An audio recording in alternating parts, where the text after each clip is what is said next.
Il est déjà arrivé que des clients viennent toquer, qu'ils n'arrivent pas à trouver. Je leur mets une vidéo d'accès, ça je conseille toujours de le faire. Vidéo d'accès au logement vraiment depuis la rue, comme si c'était un enfant de 12 ans qui vous expliquait. Il faut que ce soit très simple. Honnêtement, je peux pas vous dire d'où ça vient, mais je sais qu'il y a de l'eau qui a coulé à ce niveau-là. Vous voyez comment ça vieillit mal, cette peinture de sol. Maintenant, sur Airbnb, il y a la possibilité de demander des dépôts de garantie. Il faut respecter deux conditions. Il faut, premièrement, le spécifier dans l'annonce que vous avez demandé un dépôt de garantie. Et deuxièmement, que votre... Salut les amis, j'espère que vous allez bien. Nouvelle vidéo, nouveau vlog. Je vous tourne cette vidéo, on est le matin. J'espère que tout le monde va bien. Je me suis dit qu'on allait se faire une petite vidéo ensemble. Je vais vous embarquer avec moi directement sur la caméra parce que je dois me rendre dans la maison là en fin de matinée. J'ai un entrepreneur qui va venir réaliser quelques petits travaux. Je me suis dit que c'est intéressant que je vous montre directement sur le terrain comment ça se passe. Vous savez que nous dans nos logements on a énormément de passages. Donc je fais souvent intervenir une personne. Ça dépend de la fréquence, tous les 3-4 mois. Là, je vous tourne cette vidéo, on va rentrer en juillet, donc beaucoup de réservations. Je veux que le logement soit vraiment clean. Donc, je vais vous montrer là ce qui a été abîmé sur les 3-4 derniers mois. Comme ça, vous pouvez voir réellement comment ça se passe. Combien je paye la personne, en l'occurrence. Comment je fonctionne, est-ce que c'est au forfait, à l'heure, etc. On va faire aussi un bilan chiffré du mois de juin 2025 pour que vous puissiez voir sur cette maison combien on a pu générer en chiffre d'affaires, les charges également. Et puis, quoi d'autre? J'ai reçu beaucoup de fournitures du coup que je vais aller donner à la personne qui est en charge des travaux et aussi pour les équipes de ménage, que ce soit le gel douche, drap, serviette, capteur de bruit, enfin bref, pas mal de choses qu'on va aller installer. On va parler aussi de vente additionnelle. Donc voilà, petite vidéo sur le terrain. Moi je suis avec ma petite fille qui est juste derrière moi, mon salon maintenant qui ressemble plus à un parc de jeux qu'à un salon. Mais bon, je vais aller la déposer chez sa nourrice et puis moi je vais aller me rendre là-bas directement. Voilà, on se fait une vidéo. Je préfère ces vidéos moi. Plutôt que sur mon bureau, vidéo plus vlog. Bon, ça va être sympa. Hop, donc du coup, on est bien arrivé à la maison. Je vais vous montrer un petit peu les différents objets que j'ai pu ramener. On va faire un petit check-up, comme ça je vais vous montrer un petit peu ce qu'il y a à réparer également. Là, on va entamer le mois de juillet, mois d'août, septembre, ça va être une grosse période. Donc on va faire en sorte que tout soit le plus clean possible. Là, stock de chaussons. J'en avais encore en stock, mais en gros, bon, je vais pas vous montrer mes chaussons classiques. Je vous afficherai peut-être les prix unitaires à chaque fois, comme ça vous pouvez voir. Là, je pense qu'on doit être à 1,10 €, 1,20 €. Ça, je le laisse à disposition gratuitement. Je leur ai ramené également tout ce qui est fourniture. Donc là, on a en gros, donc ça c'est gel douche, que je vous dise pas de bêtises, ouais, c'est gel douche shampoing. Il y a deux références. Un qui est plus clair que l'autre. Là, je sais pas si vous verrez la différence. En gros, un senteur femme, un senteur plus homme, avec lait pour le corps. Voilà, ça c'est ce qu'on leur laisse avec les chaussons, ce qu'on appelle des vanity sets. Donc ça c'est, vous savez, c'est coton-tige, coton, une lime à ongles, je pense pour les femmes, etc. Tout ça on le met dans un panier avec un petit mot de bienvenue et ça on leur laisse gratuitement à disposition. Qu'est-ce que j'ai ramené d'autre? J'ai ramené aussi une petite carte une autre carte pour le minibar parce que j'en avais plus. En gros, pour ceux qui suivent sur la chaîne, on parlera peut-être après du minibar, mais vous voyez là je suis arrivé, c'était vide. Moi je demande à mes équipes de ménage de tout vider avant que je ramène du stock et ensuite je re-remplis. Donc ça pour le fonctionnement pareil, hein, tous les 3-4 mois je viens et je réapprovisionne. Ce que je peux vous conseiller ici, je l'ai déjà dit je pense sur la chaîne, mais les produits périssables, tout ce qui est notamment chocolaté, sneakers, M&M's, etc. à éviter parce que les dates de péremption sont très courtes. Donc vous voyez là c'est assez vide et en gros la carte qui était là, ils ont deux possibilités, on leur met au format digital et je leur laisse en format papier. Je trouve ça cool d'avoir une carte comme ça qu'on peut regarder. On la laisse toujours ici sur la table. Je trouve ça cool. Et puis voilà ce que je peux vous dire pour ici. Là, j'ai ramené une petite lumière des toilettes qui ne fonctionne plus, celle-là. Hop, la petite appli qui est là, donc on va venir directement la changer. Et également, ouais, dernière petite chose, une petite pancarte là que j'ai fait venir soit sur Vistaprint. Je crois que ça m'a coûté 25 €, quelque chose comme ça. J'aurais pu la faire en alu, mais je l'ai pas fait en alu, avec des entretoises là. On va venir fixer juste là. Je vais vous montrer. Donc à l'entrée de la copro, juste ici. Voilà, sur la porte, comme ça les clients, je vais rentrer, mais c'est quelque chose qui est important. Je m'en suis rendu compte avec le temps. Quand vous êtes là dans une copropriété, alors je suis pas dans une copro ici, mais il y a plusieurs. Vous voyez juste à gauche, j'ai la porte d'entrée de mon voisin. Alors on leur met une vidéo d'accès, ça je conseille toujours de le faire. Vidéo d'accès au logement vraiment depuis la rue, comme si c'était un enfant de 12 ans qui vous expliquait. Il faut que ce soit très simple. Vous traduisez aussi en anglais si vous avez une clientèle anglophone. Moi je conseille toujours, je fais la vidéo en français et je mets les sous-titres en anglais. Vous pouvez faire en français et en anglais. Mais il est déjà arrivé que des clients viennent toquer, qu'ils n'arrivent pas à trouver, etc. Donc là, encore une fois, on fait comme si c'était des enfants de 12 ans et je leur mets le panneau. Comme ça sera visuellement, ça sera encore plus simple. Et là, pour le coup, ils pourront pas se tromper. Donc maintenant, les choses qui ont été abîmées. C'est intéressant que je vous explique un petit peu le fonctionnement, moi, comment je fonctionne. Là, j'ai mon canapé. En fait, bon, là, je peux pas vous montrer. On l'a mis contre le mur parce que normalement, il est pas censé être sur le mur. Sur la location précédente, j'ai une personne qui a forcé sûrement l'arrière et il est venu se décoller. Donc, il va falloir qu'on le répare. Bon, c'est pas bien compliqué. J'ai une fuite aussi à gérer là. Honnêtement, je peux pas vous dire d'où ça vient, mais je sais qu'il y a de l'eau qui a coulé à ce niveau-là. Les équipes de ménage avaient mis ça pour recueillir l'eau. Là, j'ai la personne qui va venir. On va voir si c'est un problème de joint. Je sais pas trop ce que c'est. On va régler ça. Quoi d'autre? Donc, il va m'installer aussi la pancarte que je vous ai montré. Il va changer l'appli du WC. J'ai un problème également. Là, vous voyez. Je sais pas si je pense que vous allez voir. Vous voyez comment ça vieillit mal, cette peinture de sol. À l'étage, je vais la changer. Là, pour l'instant, ce qu'on va faire, c'est qu'on va juste refaire les nez de marche. Je lui ai demandé de me les recoller. Je voulais les changer, mais au final, je changerai tout le revêtement des escaliers. Donc, on va juste recoller les nez de marche parce qu'il y en a qui se décollent. Alors là, c'est les conditions du live. Vous voyez, là, c'était une arrivée romantique qui a été faite. Donc là, les clients sont partis il y a à peine 3/4 d'heure. Donc, c'est vraiment les conditions du live. Pour ceux qui avaient vu le logement avant. C'est vrai qu'il y a eu pas mal de choses qui ont changé depuis, notamment le sol qu'on a changé, on a mis du parquet, c'est beaucoup mieux. Avant c'était de la peinture de sol comme celle-là, mais beaucoup trop de marques. Donc là on a le parquet, bon, vous voyez là c'est vraiment l'état. On est en live, c'est pas très très propre d'ailleurs. Normalement les clients mettent les pétales etc. dans un coin. Bon là ils ont mis les serviettes dans le panier, mais sinon non. Donc pour les produits vous avez vu, là ça on les laisse bien évidemment à disposition, les peignoirs et les chaussons. Effectivement avant. Alors, en fonction de quand est-ce que vous avez vu la dernière vidéo sur ma chaîne, avant, j'avais juste une paroi centrale qui venait et on pouvait accéder des deux côtés. Là, on a rajouté une deuxième, donc on en a mis une sur le côté, on a rajouté une deuxième et on a changé effectivement la douche qui avant était au milieu parce que j'avais un problème en fait j'avais pas mal de problèmes d'étanchéité, notamment vis-à-vis de la pente qui avait mal été faite.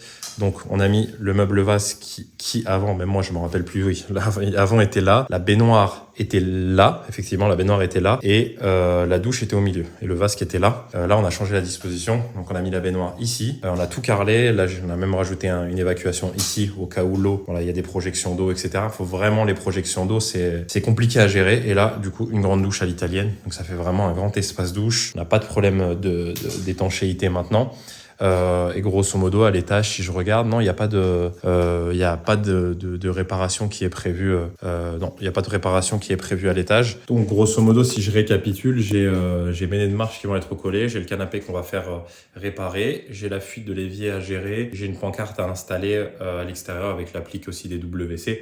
Grosso modo sur ça j'ai un forfait à 150, on verra en fonction du temps passé, 150 200 euros. Vous voyez, moi il y a des choses que j'ai fournies moi-même, mais grosso modo moi c'est le meilleur système que j'ai trouvé en termes de coûts, parce que forcément si vous faites venir des artisans, vous savez les artisans ils ont leur main d'œuvre, ils ont des chantiers à gérer et potentiellement les faire intervenir là en plein après-midi, parce que moi souvent c'est entre midi et 15h, c'est pas idéal. Donc soit vous l'internalisez avec une société de ménage qui a des personnes qui ont ce profil là, un petit peu bricoleur, soit vous trouvez sur Allo Voisin, sur Le Bon Coin. Moi en l'occurrence cette personne j'ai trouvé sur Le Bon Coin, sur la rubrique service. Et honnêtement, ça fait largement le taf. Tout dépend aussi de la fréquentation de votre Airbnb. Nous, là, sur le mois de juin, par exemple, on était plein, on a fait 30 sur 30, ou 31 sur 31, je sais pas, il y a combien de jours sur le mois de juin.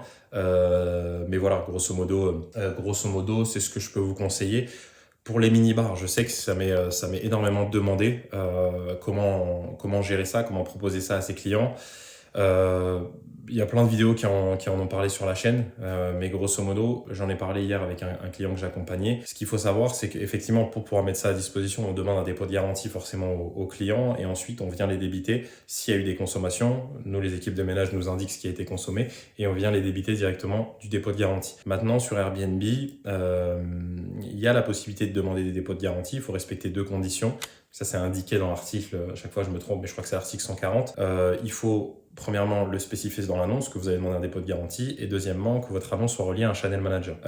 Maintenant, dans la réalité, parce qu'il y a plein de choses à dire sur ce sujet-là. Superroad, par exemple, qui est un channel manager que j'utilise, c'est pas relié directement à Airbnb, en direct, ok? Il passe par une passerelle, ce qui fait que si le client demain est vraiment chiant, qu'il appelle Airbnb, qui dit voilà, le propriétaire, il veut me demander un dépôt de garantie, Airbnb peut annuler la réservation, parce que Airbnb, très souvent, est du côté des voyageurs. Et honnêtement, moi, quand ce cas de figure-là se présente, j'accepte le client sans dépôt de garantie. Si jamais il y a un problème ou quoi que ce soit, on pourra le débiter via AirCover.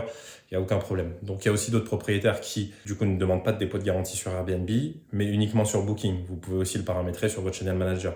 Et ensuite, s'il y a des consommations pour les clients Airbnb, vous les débitez directement sur AirCover. Vous pouvez demander d'ailleurs aussi à vos clients, ça m'est déjà arrivé, de vous laisser, ils vous laissent directement l'argent, ça bouge l'argent en espèces. Donc c'est aussi une autre possibilité. Voilà, c'est à peu près tout. Moi, je vais attendre la personne là, qui va venir pour le bricolage. On va se retrouver après pour, comme je l'ai dit, ça va être intéressant qu'on analyse les chiffres là sur le mois de juin. Comme ça, je vous donne un peu de feedback. Donc, je vais attendre la personne. Je vais voir également, je vais mettre ça dans les placards fermés. Bien évidemment, tout ça là, tout ce que je vous ai montré, ça va dans des placards fermés. Les femmes de ménage réapprovisionnent dès qu'elles font la mise en place, dès qu'elles font le ménage. Voilà, je vous dis à toutes du coup. Je pense que je serai directement à mon bureau. Ok guys, j'espère que vous allez bien. On se retrouve sur mon ordi. Je pense que c'est plus simple pour faire un petit débrief. Alors, je suis peut-être un peu trop grand. Je vais me mettre en plus petit. Du coup, débrief un petit peu des chiffres du mois de juin. Je vais vous montrer aussi parce que j'ai une grosse réservation et c'est pas habituel que j'ai ce genre de réservation. Déjà pour démarrer, je voulais vous montrer le rendu. Du coup, j'ai la personne. Moi, je suis rentré à la maison. Il fait une chaleur d'ailleurs. Est-ce que je peux zoomer un petit peu pour vous montrer? Voilà le rendu. Je sais pas ce que vous en pensez. Si c'était à refaire, j'aurais pris une plaque en aluminium, honnêtement. Mais bon, on va voir comment ça tient dans le temps. Mais voilà, c'est assez simple. Il a fait 4 trous dans le mur. Et au moins, ça permet aux clients de pouvoir, on va dire, trouver le logement plus facilement. Parce que c'est vrai qu'on a beaucoup de portes qui se ressemblent. Donc encore une fois, dans la même logique, on essaie de leur simplifier la vie. On va aller sur le Channel Manager.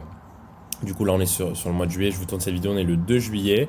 Le but de la vidéo, c'était qu'on parle du mois de juin 2025, en l'occurrence le mois qui vient de se terminer. Si on a une vue trimestrielle, là, on peut voir sur ce logement-là, sur le mois d'avril, je crois qu'on a eu 2, 4, 6, 8 nuits manquées, donc 24 nuits louées. Là, 2, 4, 6, pareil, donc 80% de taux d'occupation. Sur le mois de juin, du coup, on a été complet. Je suis désolé s'il y a un peu de bruit derrière moi. Très majoritairement du Airbnb. Vous voyez que bon, on a majoritairement une nuit jusqu'à là, on avait quoi? Ça, c'est du 3 nuits. Donc ouais, ça tourne entre une nuit et 3-4 nuits. Sauf pour le mois, en l'occurrence, là de juillet, où j'ai une réservation effectivement spéciale. Donc une réservation à 4 900 € du 5 au 31, donc de 26 nuits. Ça, honnêtement, ça m'arrive très très rarement, honnêtement. Et puis comme vous l'avez déjà entendu sur la chaîne, mais notre business model, c'est largement plus du 24 heures, 48 heures à tout casser.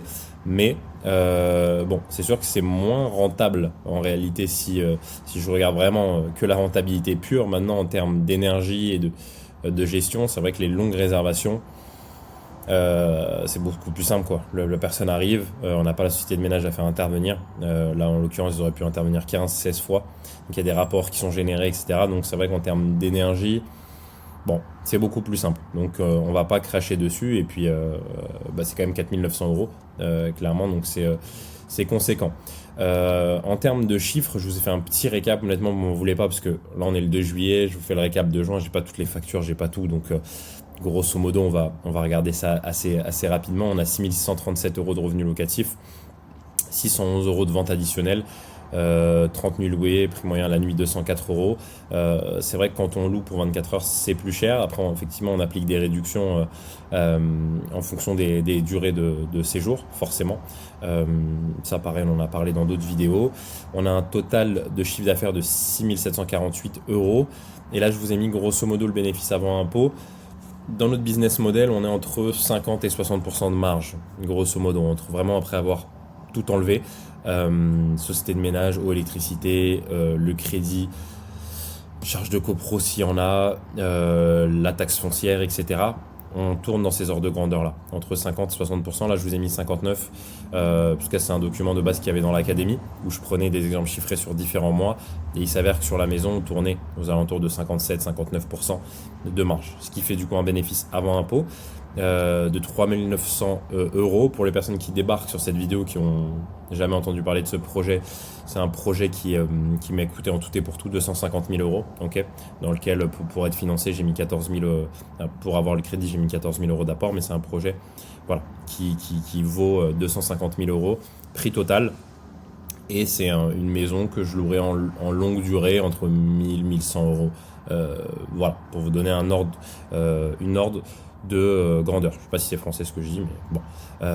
Il fait extrêmement chaud. C'est à peu près tout pour cette vidéo. Je te remercie si t'en es arrivé jusque-là. Ça veut dire que tu portes un intérêt à ce que je raconte. Pour les personnes qui souhaitent aller plus loin, encore une fois, les gens qui veulent se former, on a créé la meilleure académie. C'est pas du bullshit ce que je vous raconte, mais la meilleure académie, la moins chère du marché. On parle pas de formation à je ne sais pas combien de milliers d'euros. Là, c'est du concret, c'est de l'accès à une plateforme, c'est de l'accès à mon réseau, c'est de l'accès à une communauté d'investisseurs qui font bien les choses et qui se bougent. Donc, si tu as un projet, n'hésite pas, tu regardes dans la description, tu auras tout le nécessaire.